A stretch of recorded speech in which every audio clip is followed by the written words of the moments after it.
Oh, this place, it's almost all new. People who are patrons of El Tipico restaurant right here on South Avenue in South Toledo.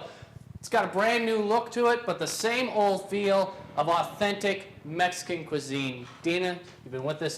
This is Toledo's oldest Mexican restaurant, at least in the city of Toledo. Absolutely, right? 44 years. 44 years. It's been your family this whole time.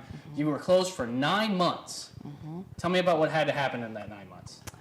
We literally took the building and just gutted it all out. We had a house next door, knocked that down to create parking lot, and we just put all brand new faux walls. I mean, there's all artwork, it's beautiful. We put new flooring, new ceiling, we've got the tin ceiling going on. But more importantly, we also redid our kitchen, all brand new inside. All new equipment, new flooring, everything. So it's supposed to be a pretty exciting time for you then.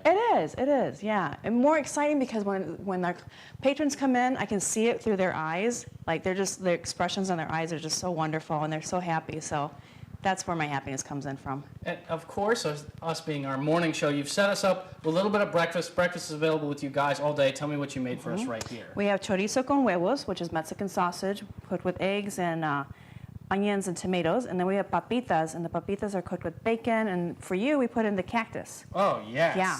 And then we have arroz, of course, and our fresh homemade tortillas.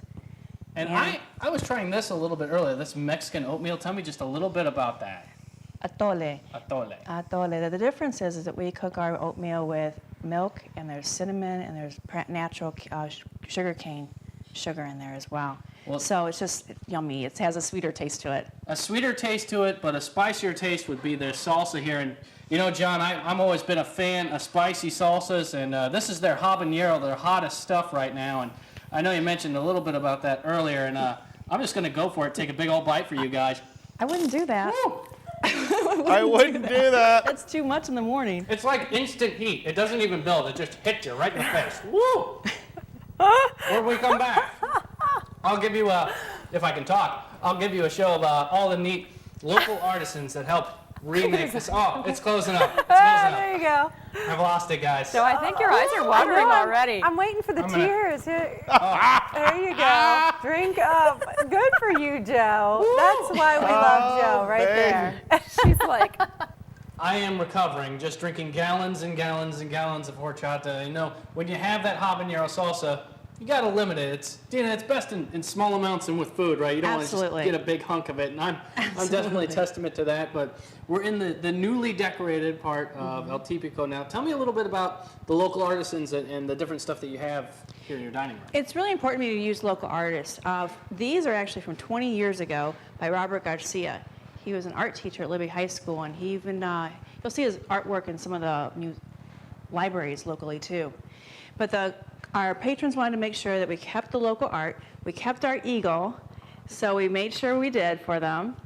As far as the faux work that you see around the bag, that was all by Art by Kelly. I'm an interior designer, so basically I took my two passions, the food, because I grew up here since I was 2 years old, and interior design, and just meshed them together.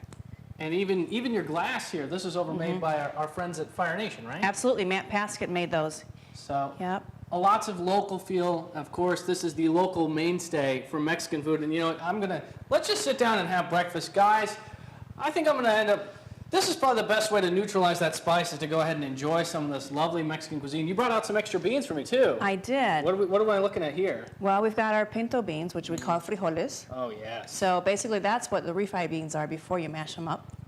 And then some people prefer the black beans, so we've got black beans as well. All right, guys, well, I'm going to sit down, enjoy some breakfast, let that spice kind of cool down in my mouth and feel a little bit more comfortable, and I'll check back in with you guys later. Joe, you're still tweaked, aren't you? A little bit.